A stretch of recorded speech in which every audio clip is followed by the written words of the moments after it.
Achondroplasia, the most common form of dwarfism, is a rare genetic condition that affects how children grow and develop. Although it is often associated with short stature, it may also cause a range of medical complications that can begin early in life. And there are still many common misconceptions about the condition. Here to explain achondroplasia and share how care is evolving is Dr. Chaya Murali, pediatric geneticist at Baylor College of Medicine. And thank you for joining us. This is a really interesting topic. Thank you very much for having me. I'm excited to be here. Well, thank you. And let's just start out. What exactly is achondroplasia, and what are some of the common misconceptions about this condition? Yeah, achondroplasia is the most common genetic form of skeletal dysplasia, as you mentioned in the introduction. So a skeletal dysplasia is just the term that we geneticists use to describe a person with a difference in the way their bones are formed or developed over the course of their lifetime or in the uterus as well. And one of the common misconceptions about achondroplasia and other skeletal dysplasias is that it only affects the height. And of course, that's a big effect, and it's the most obvious and visible one, but it can also affect other parts of the body, and it's really a multi-system disorder. And so I'm glad to be here to talk to you about all those different systems that can be affected. Another common misconception is that, another common misconception is that people with achondroplasia always have an inherited diagnosis, so their parent is always affected. But in fact, about 80% of people with achondroplasia are the first person in their family to be diagnosed. That is fascinating. Now, what are some of the health complications associated with the condition? So they range throughout the body. There can be differences in the way the brain sits in the base of the skull and connects with the spinal cord. And as a result, you can have problems with your breathing. There can be compression of the spinal cord lower down in the back, which can cause some problems with the legs movement and function and things like that.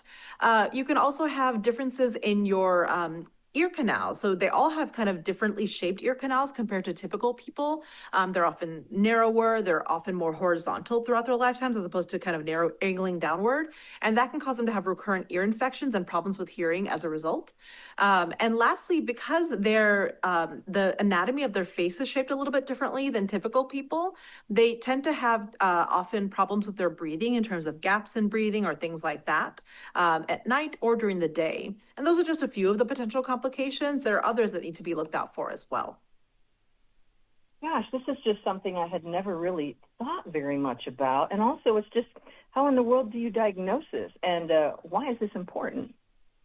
Yeah. I think it's important because I'm a geneticist, but I'm really happy to be here in partnership with Ascendis Pharma to educate people about this diagnosis and why it's important. So sometimes it can be suspected when a person is pregnant with an affected child, although not always, because usually the differences in the long bones, which are, the bones of your arms, your legs, etc., those don't really show shortening until later in the gestation, so late in the pregnancy. And so if you're not having late ultrasounds, you might not suspect it when you're pregnant. Once a baby's born, though, people typically can kind of spot, especially medical professionals, can spot a child who has either achondroplasia or some type of skeletal dysplasia that can mimic it, because there's many. And so when they look at a child and they suspect achondroplasia, they should send genetic testing, which can be done on either the blood or the buccal swab or a cheek swab. So it's not super invasive. It'll be sent off to a special laboratory, and that laboratory will do basically a spell check of a group of genes and tell you if they have a spelling mistake that's specifically associated with achondroplasia or another diagnosis. Being diagnosed early opens you up to treatment options and seeing the right specialist, and that's why it's important. Absolutely. Now tell us a little bit about the management of achondroplasia. What does that involve? So it could involve medications. So nowadays, in the last 5 to 10 years, we have new medications that are available that directly they don't fix the genetic spelling difference, but they can affect what the genetic spelling difference does in terms of downstream effects and kind of combat that with certain proteins and stuff. It's a little bit complicated, but long story short, it can help with some of the increasing height in achondroplasia and other things. You can also do kind of what we call supportive management or just managing the potential complications. So once a person is diagnosed, they should see a genetics doctor or another specialist that takes care of children with achondroplasia.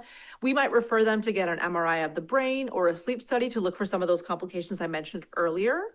We might send them to a bone specialist or a bone surgeon or an ear, nose, and throat specialist or a hearing test or a hearing specialist. So all these things should be watched out for. And treatment options are also available and interventions such as therapies and such too. Mm-hmm. And finally, what's the major takeaway that you would like to leave our audience with on this topic? I want everyone to know that achondroplasia exists, that it's not just affecting the height, but all parts of the body. And folks with achondroplasia, deserve treatment and care just like you and me. And lastly, if they want to learn more about achondroplasia, they can go to askaboutachondroplasia.com to learn more about this diagnosis. Well, this has been very enlightening. I wish we had more time with you today, but thank you so much, and have a great rest of your day. We appreciate your time. Thanks so much.